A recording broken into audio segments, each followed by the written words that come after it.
HBO GREENLIGHTS Game of Thrones prequel, plus Emilia Clarke says goodbye to Khaleesi in an emotional statement. As they say, when one door closes, another prequel opens. For all of you already mourning the end of Game of Thrones after the next season, today is your lucky day. HBO has officially picked up a pilot for a brand new prequel spin-off show based on the series. The Hollywood Reporter explained of the concept for the prequel series, quote, "The project chronicles of the world's descent from the golden age of heroes into its darkest hour."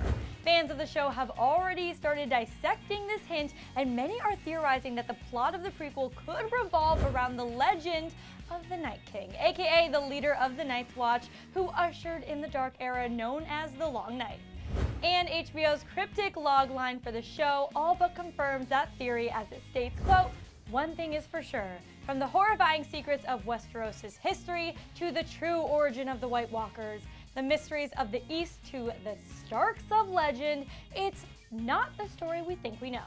The prequel series takes place thousands of years prior to the current plot of the show, and Game of Thrones writer George R.R. Martin will help develop the series. Meanwhile, Kick-Ass and Kingsman the Secret Service writer Jane Goldman is writing the pilot.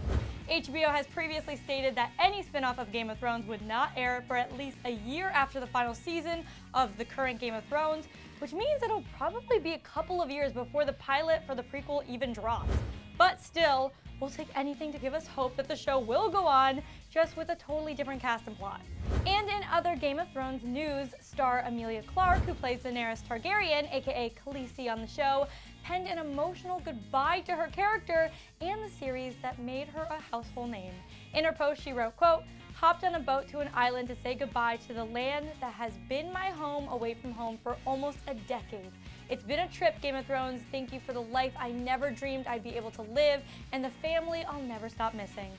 Followed by a broken heart emoji and the hashtag, "Last season it is." Talk about some bittersweet news for Game of Thrones fans all around, but let's focus on the sweet because the prequel news means we'll still be able to get our Sunday night GOT fix, and that's definitely something worth celebrating. Alright, so now I want to hear what you guys think of the prequel news. Are you super excited, or are you still so upset that the show is coming to an end that you can't even think about a prequel right now? Sound off with your thoughts down in the comments, and then make sure you click right over here to check out Tyler Posey's role as a gay love interest in a new upcoming show. Thanks so much for joining me on Clevver News. Don't forget to subscribe. I'm your host, Renee Ariel, and I'll see you next time.